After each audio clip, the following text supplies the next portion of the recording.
For weeks, U.S. airstrikes have been targeting Houthi positions in Yemen, striking oil refineries, airports, and missile sites.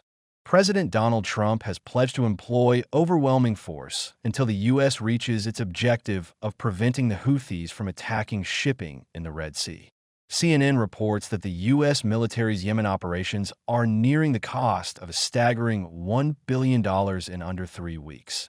Despite the expenditure, the campaign's efficacy in decisively dismantling Houthi capabilities remains uncertain, posing significant questions about the sustainability and rationale of the continuing U.S. strategy.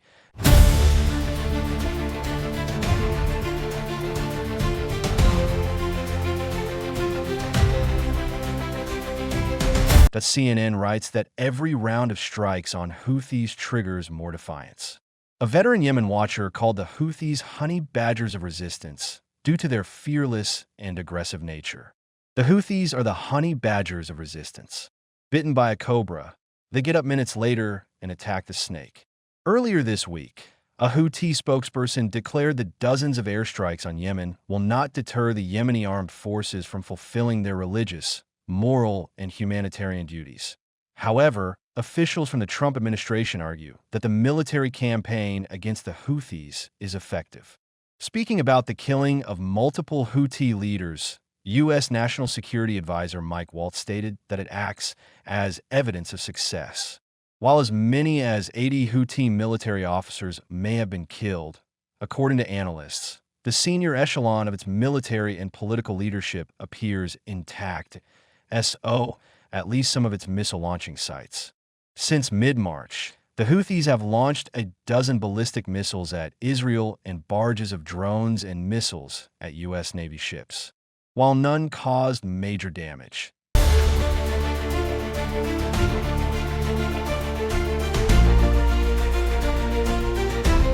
The threat remains if news reports are to be believed. The U.S. campaign has undoubtedly impaired certain Houthi capabilities. A senior fellow at the Washington Institute told CNN that the group's tribal fighters were extremely tough and ideologically committed. They have lost a lot of drone manufacturing capability, and there does seem to be more effective interdiction of resupply shipments coming via the sea and via Oman. So the Houthis are not comfortable, but they're inured to being at war with a first-world military. Another prominent Yemen expert, Elizabeth Kendall, questioned the strategic endgame of the current military campaign. The Houthis have endured tens of thousands of bombings over the past decade and remain undeterred. One might conclude this bombing is largely performative, meant to showcase capability rather than achieve lasting peace, rather than weakening their resolve. The attacks seem to embolden the Houthis, who now threaten to expand their target range to the United Arab Emirates. A staunch supporter of the Yemeni government opposing the Houthis, Faria al-Muslimi, a Yemeni researcher at Chatham House, puts it starkly: the airstrikes are a direct answer to the Houthi prayers to have a war with the U.S.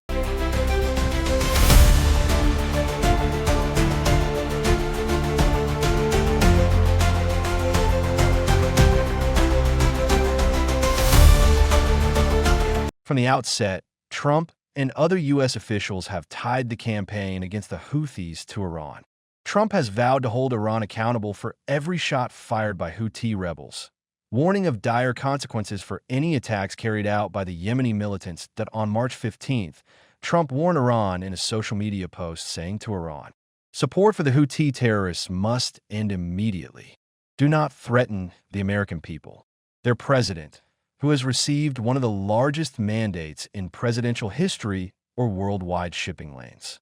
If you do, beware, because America will hold you fully accountable and we won't be nice about it. Days later, Trump reiterated his warning. Iran has played the innocent victim of rogue terrorists from which they've lost control. But they haven't lost control. They're dictating every move, giving them the weapons, supplying them with money and highly sophisticated military equipment, and even so-called intelligence. Every shot fired by the Houthis will be looked upon from this point forward as being a shot fired from the weapons and leadership of Iran, and Iran will be held responsible and suffer the consequences. And those consequences will be dire. In another post, Trump warned, Reports are coming in that while Iran has lessened its intensity on military equipment and general support to the Houthis, they are still sending large levels of supplies. Iran must stop the sending of these supplies immediately. Let the Houthis fight it out themselves. Either way, they lose, but this way they lose quickly. Tremendous damage has been inflicted upon the Houthi barbarians. And watch how it will get progressively worse. It's not even a fair fight and never will be. They will be completely annihilated. However, Iran has not faced such consequences, and it's unclear whether Tehran can simply command the Houthis to cease their actions. While the Houthis are firmly aligned with Iran's axis of resistance, they maintain significant autonomy. Iran, for its part, is proceeding cautiously, offering moral support to its Yemeni ally.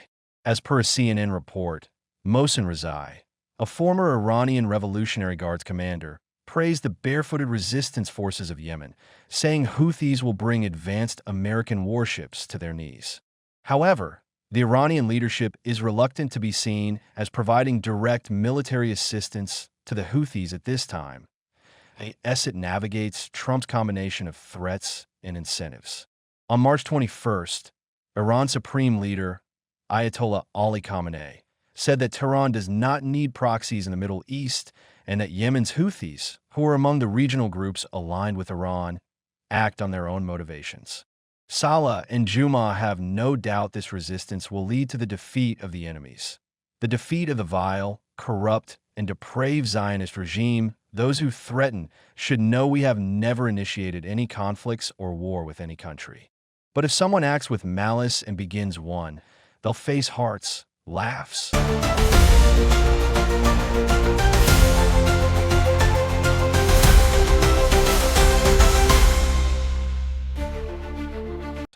Earlier this week, Iran reportedly launched an order to its military personnel to leave Yemen, abandoning its Houthi allies as the U.S. escalated an airstrike campaign against the rebel group. A senior Iranian official said the move aims to avoid direct confrontation with the U.S. The official also claimed that Iran was scaling back its strategy of supporting a network of regional proxies to focus on the direct threats from the U.S. instead. However, a senior Houthi official ridiculed the reports of Iranian forces withdrawing from the Arab nation due to a United States air campaign, which the rebels said has failed to achieve any meaningful objectives. Speaking with Newsweek, a senior Houthi official mocked the very assertion that Iran had deployed personnel to Yemen in the first place. There are no Iranian forces in Yemen to withdraw from, so the matter does not require denial, but rather laughing out loud. The Houthi official also challenged the effectiveness of the U.S. strikes, which Trump had described as tremendously successful and claimed that it resulted in the deaths of many senior leaders. All this information is inaccurate, and the information published since the beginning of the American escalation against Yemen is misleading and far from reality, whether that is regarding the destruction of military capabilities or targeting leaders, all of which are far from the truth. However, supporting Trump's assertion, Muammar al-Lorjan, the information minister of Yemen's internationally recognized government, claimed that up to 70 Houthi personnel had been killed in U.S. strikes, including prominent field commanders, along with members of Iran's elite Islamic Revolutionary Guard Corps.